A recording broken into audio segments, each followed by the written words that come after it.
akandi kugiye kubona imodoka nziza y'agatangaza bayita tuteri, umwaka wayo ni 2005. Imodoka ishaka make, imodoka y'imisozi, imodoka yiruka, imodoka yiruka kurusha ibiziba. Iyi modoka ni nziza cyane, irashaka amafaranga ku buryo bwihuse cyane. Zebenu Gesh Cosmetics Limited tukuzaniye product z'akataraboneka guturuka mu Busuwisi, harimo shampoo cleaner yoza imodoka igasura n'ubushyashya, shining ituma imodoka icya igasura n'ubwiza nk'ivuye ku ruganda. Tubafitiye n'izindi product amaso yanyu atigeze abona, harimo izihanagura intebe zo mu nzu, izihanagura amatera abana banyayeho, izikura impumuro mbi mu birenge.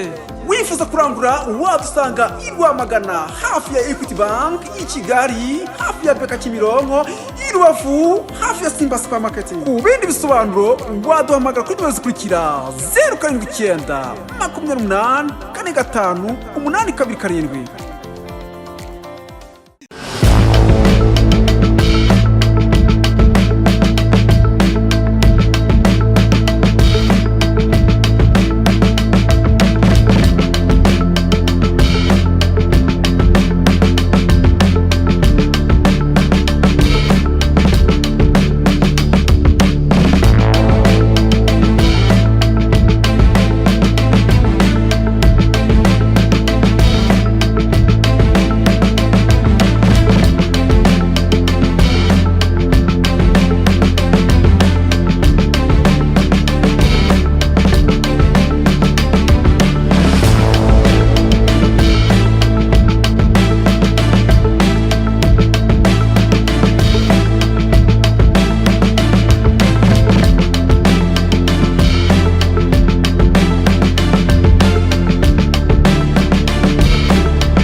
Nuko tuje kandi uko tugaruke na za modoka z'imiturika, tugaruke na za modoka z'abakimaze, tugaruke na za modoka z'abajejeta faranga.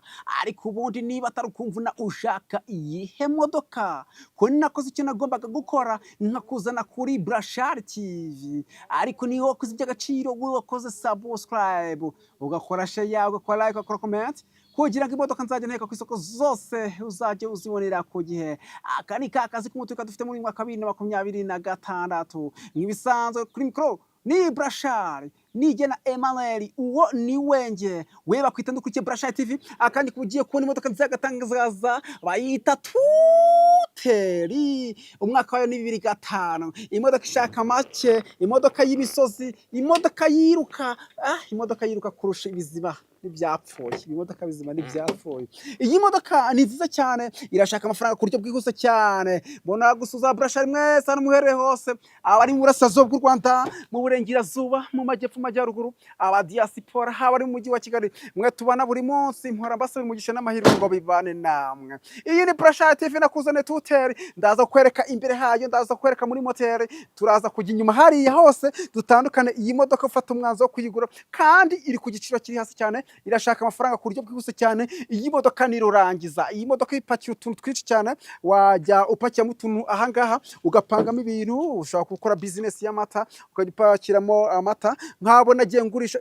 Urugero nibuka cyane ni urw'umuntu washakaga tuteri yo kugira ngo azajye atwaramo amata ayajyanye. Ni ukuvuga ngo rero azajya afata umusaruro w'amata awujyane ku isoko, nicyo yashakiraga iyo tuteri. Iyi modoka y'ituteri ni gucika, reka nkubwize ukuri niba ucika ntuza kugira icyo umbaza nakoze icyo ngomba gukora nkuza kuri Brasha TV nkuzana iyi tuteri nabwe ngo na umwaka wa 2005 nuza kumva igiciro cyayo urahita ubikuza rebi modoka buretse gato rebi modoka dolutu modoka reba ubwiza bw'imodoka ntuza ko wacika ntuza ko wamvuna ntuza ko wamvanga reba parafo yayo papa reba ubwiza bw'imodoka muvandimwe wanjye nshuti magara iyi modoka ntize kuba yagucika reba ubwiza bw'imodoka hanyuma umbwiye ati Brasha TV ndagukunda gukurikira iyi modoka yimbikire buretse gato reba tuzenguruka iyi modoka tubanze turebe imodoka nkubwire igiciro cy'iyi modoka nkubwire igiciro cy'iyi modoka noneho amapine ndimo ndagenda ndeba ubwiza bw'ahangaha yamba amapine yose mashya ufite amapine yose meza uri kugenda urayibona ngaho reba ipine kuntu rimeze uribona yambaye ipine rishya yose yambaye amapine mashya urimo uragenda uyibona do reba ibyo kuvangwa ngo nashatse imodoka yo kugura ngo ndayibura gute ushaka imodoka yo kugura ukayibura iyi modoka irashaka amafaranga make cyane iyi modoka irashaka amafaranga miliyoni 12 z'amanyarwanda no katura wicika intege ngo irahenze ntabwo ihenze icyo ni igiciro miliyoni 12 ivuga ngo mfite aya ngahe ufite angahe turakatura no katura no kopa turagukopa muvandimwe mwaje nshuti magara iyi modoka ntize kuba yagucika niba wari ufite gahunda yo kugura tuteri imodoka ntize kuba yagucika ifite moteri nziza iriruka ahaterera inyuraho yiruka ni nk'umurabyo iyi modoka kandi ikora business babandi bo mu ntara bakeneye izi modoka z'imisozi muri hehe mutange commande muduhamagara kuri 0788 kandi 9 nizo nimero ubona kuri screen ya Brasha TV mumeze mute aba Brasha mumeze mute ese ijwi riraturika imodoka nabahaye mwazifashe neza aba Brasha imodoka banabahaye mwazifashe neza ntabwo mugize muzigongesha ndibaza ko iyi modoka ni nziza cyane ni nziza reka nkubwire uraza kubona ubwiza bw'iyi modoka nabwo ngo iyi modoka umwaka wayo ni 2005 ushobora no kuzamuka tukikoza hano hejuru tukarakura bimeze urabikurikira neza oya kabanze nkwereka aha ngaha dore ukuntu hameze do nta mastic iriho urakurikira neza do aha nta mastic iriho twigendera ushobora no kuba iyi modoka se ishobora gutwara n'abantu benshi cyane ushobora gutwara abantu benshi wigize ugenda umeze gutya umwe yicaye aha undi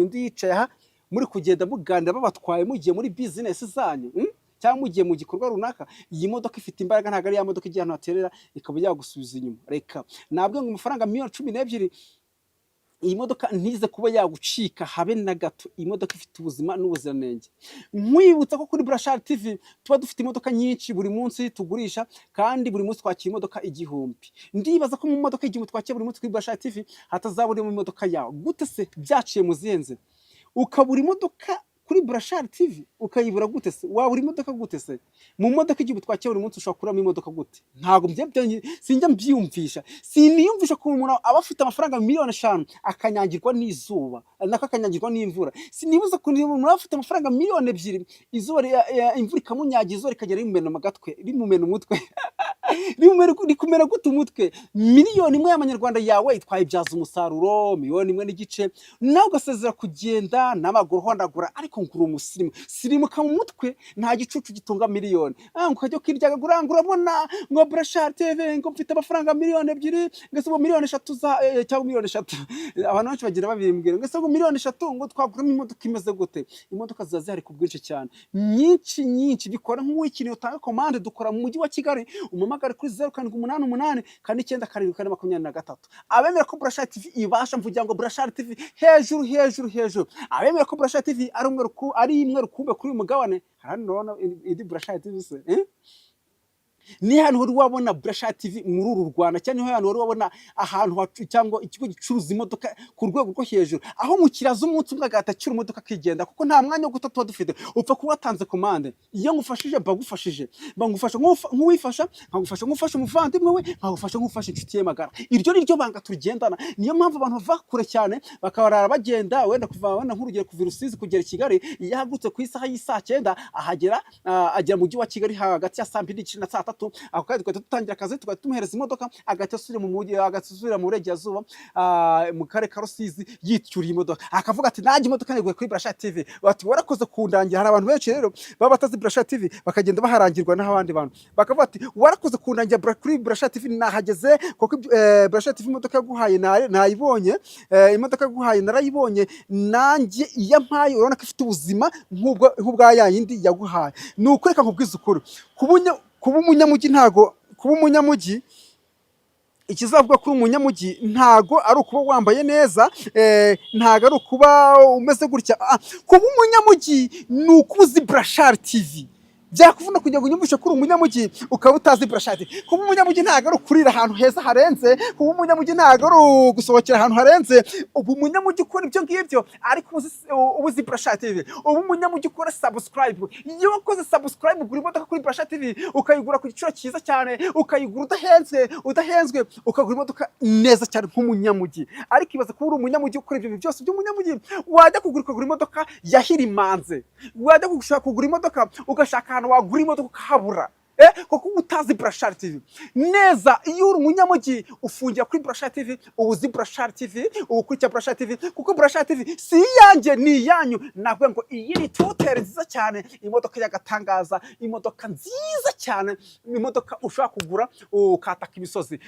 Reka nkubwire ufite angahe tinyuka ufite angahe dufite tuteri nyinshi, hari za tuteri z'icyenda, hari z'umunani, hari z'icyenda, hari z'icumi, ariko iyi ngiyi navuga ngo 12 ariko irakatuka cyane. Wowe tanga komande umpamagara umbwira ati iyi modoka nayikunze nkwereka ibyo nkukorera. Dukorera mu mujyi wa Kigali. Ikindi ni ufite imodoka ugurishwa ushaka amafaranga ku buryo bwihuse cyane ukavuga ati ngewe ndikeneye n'ubundi ukera ufite itungo rikakugoboka ngewe ndikeneye iyi modoka ndayikugurishiriza pe. Iyo modoka ndayikugurishiriza niba uyifite umpamagara nkwereka ibyo gukorera. Dukora ku muvuduko munini, umuvuduko 98%. Tugiye kujya muri motel, tubaze turi muri motel ubundi dusoze nkubwira ngo iyi modoka ntize kuba yagucika. Tujye kujya muri motel ubundi twatwike twashubike rimwe ubanze urebe ubwiza bwawo.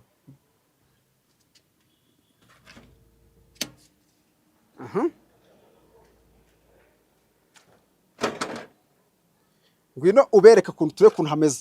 Urabona ibi ni birebeshwa, urebe iyi ni kamera ubanze urebe kuntu hameze, ubanze urebe.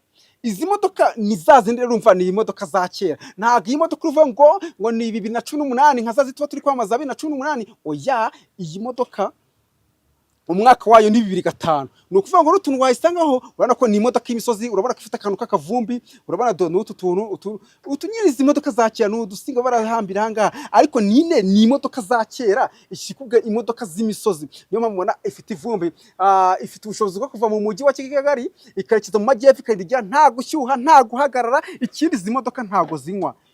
Abatuzi izi modoka murazizi, izi modoka ntago zinywa habe na gake. Ntizishobora kubazamo. Iyi modoka yangwa gute? Na hano inyuma hicarwamo abantu do. Waruzi ko se na hano inyuma hajyamo abantu batatu ukagenda wicare mu modoka gutya nk'umujejeta faranga. Umuryango wawe wakwicaramo ahangaha ukabatwara, hari inyuma ugapakiramo ibishyimbo, ugapakiramo imyumbati, ukajya guhemba abantu abavandimwe bawe abantu baba barashatse kuri iyo mu ntara ukajya gusura abavandimwe bawe. Wajya kwasura bakaba bagupakiramo ibitoki hano inyuma. Hari inyuma bagapakiramo ibitoki, bagapakiramo imyumbati, ubundi ukigarukira mu mujyi wa Kigali wigendera neza cyane. Iyi ni Brasha TV. Rebi modoka doloto modoka. Naguye ngo iyi modoka kandi ifite silence na control bizamara igihe kirekire cyane. Ikindi rero ibindi byinshi waza kuri Brasha TV tukagusobanura ukirebera izi modoka. Ahangaha tuba turi gucuruza, tuba turi kwamaza kandi turamaza kandi twaracuruza imodoka kandi imisozi. Icyo gihe tukanayitunganya ku muvuduko 98%. Reba ngariko umutipe ngaratwika koko. Ese koko ndabasha se cyangwa ndapacapaca? Ese koko Brasha TV si yanjye ni yanyu? Ese koko tuzakomeza twigumane kuri Brasha TV cyangwa bazanyirukane nigendere? Bazanyirukana igendere. Nibanyirukana se bizagenda gute? Imodoka Reba ndagushimiye twabonye kuri Brasha TV. Turi gutereka imodoka ku isoko, imodoka bita tuteri 2005 nziza cyane. Iyi modoka nirangiza nukuri we twabanye uri inshuti magara. Icyo umutima ushaka kizabe nk'uko ushaka. Niba utarashaka uwo ushaka muzaba neza. nawe niba ukijya kuri Burasha TV akaba ari ubwa mbere, ikintu ugomba gukora ni ugukora subscribe, ugakora share, ugakora like, ugakora comment, kugira ngo imodoka nzajya nteka ku isoko zose uzajya uzibonera ku gihe. Aka ni kakazi k'umutuka dufite muri mwaka 2026. Nta mu Burasha n'umwe nshaka muri mwaka 2026 kuzashata kutunza imodoka ataguze imodoka. Reka nibisanze ku mikoro ni Burasha nigena Emmanuel, tuzasubira utaha turi guteka izi modoka ku isoko, turi guteka izi modoka ku isoko. Murangusabira umugisha n'amahirwe ngo bibane nawe, aho kura Imana izajye igukwira. Bye bye, bye bye, bye bye, bye bye.